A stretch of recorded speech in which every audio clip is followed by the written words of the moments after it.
Furniture कारोबारी ने दिया डीएम को ज्ञापन। उत्तर प्रदेश सेतु निगम द्वारा बाजार क्षेत्र के दुकानदारों को अस्थायी व अव्यवहारिक नक्शा देना, अनेक बैठकों के बाद भी जनहित में बदलाव नहीं करना लेकर फर्नीचर एसोसिएशन ने जिलाधिकारी कार्यालय में एक ज्ञापन सौंपा और हम जरीब चौकी से घंटाघर तक पहले फर्नीचर और थोक व्यापार क्षेत्र के दुकानदार आपके समक्ष अपनी गहरी चिंता और असंतोष प्रकट कर रहे हैं। प्रस्तावित फ्लाईओवर जिसका निर्माण उत्तर प्रदेश सेतु निगम लिमिटेड द्वारा किया जा रहा है, हमारे पूर्व व्यावसायिक जीवन और जीविका को संकट में डालने का काम किया जा रहा है। हमारा सामूहिक पक्ष निम्नलिखित है द्वारा प्रस्तुत भी किया गया फ्लाईओवर का नक्शा ना तो स्थायी है न व्यावहारिक। इसमें बाजार की संरचना, पहुंच और आर्थिक गतिविधियों का कोई विचार नहीं किया गया है। हमने कई बार अधिकारियों से लेकर बैठकों की सुझाव दिए और आपत्तियां दर्ज कराई, लेकिन न तो किसी तरह का संशोधन किया गया और न ही व्यावहारिक हितों को ध्यान में रखा गया है। निर्माण के दौरान आवाजाही और ट्रांसपोर्ट बाधित होगी, जिससे सैकड़ों दुकानों का संचालन सालों तक प्रभावित रहेगा।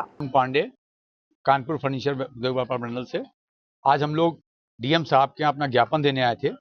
इसके पहले हम लोग सीएम साहब के यहाँ मिले। सीएम साहब के यहाँ से लेटर आया डीएम साहब के लिए कि हमारी बात को सुना जाए।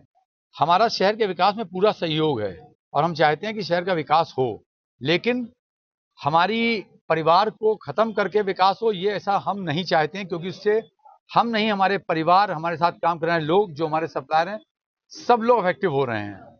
और हमारा किसी प्रकार का कोई अवरोध नहीं, हमारा सिर्फ गुजारिश ये कि हमारी बात को सुना जाए। आज से लगभग 5 माह पूर्व तक ये बात चली थी कि रेलवे का एलिवेटेड ट्रैक बन रहा है, इसके ऊपर से जो टी शेप पुल बनेगा उसको डाइवर्ट कर दिया जाएगा जीटी रोड पे।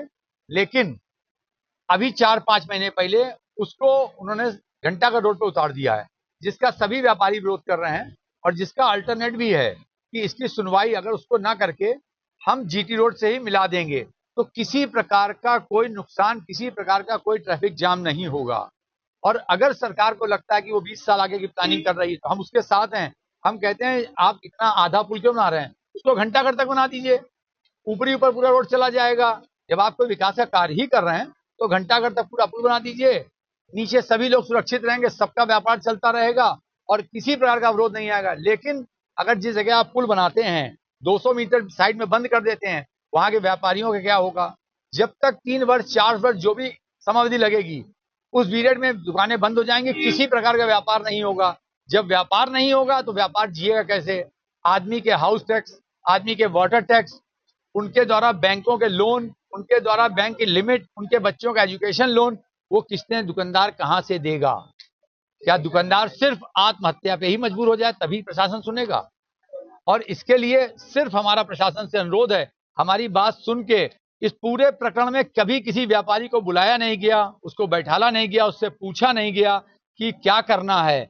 हमें सिर्फ बताया गया, वो भी पेपर के माध्यम से।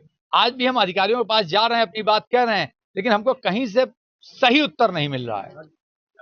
आज हमने डीएम साहब को ज्ञापन सौंपा है और डीएम साहब ने कहा नहीं मैं आपकी बात सुनूंगा, क्योंकि मुझे ऐसा लगता है कि डीएम साहब ने हमारी बात को काफी गंभीरता से लिया और उस बात को वो शायद हमारी बात को, जो हमारी रिपोर्ट होगी, वो ऊपर तक सही रूप में प्रस्तुत करेंगे, ऐसी मैं आशा करता हूं। धन्यवाद।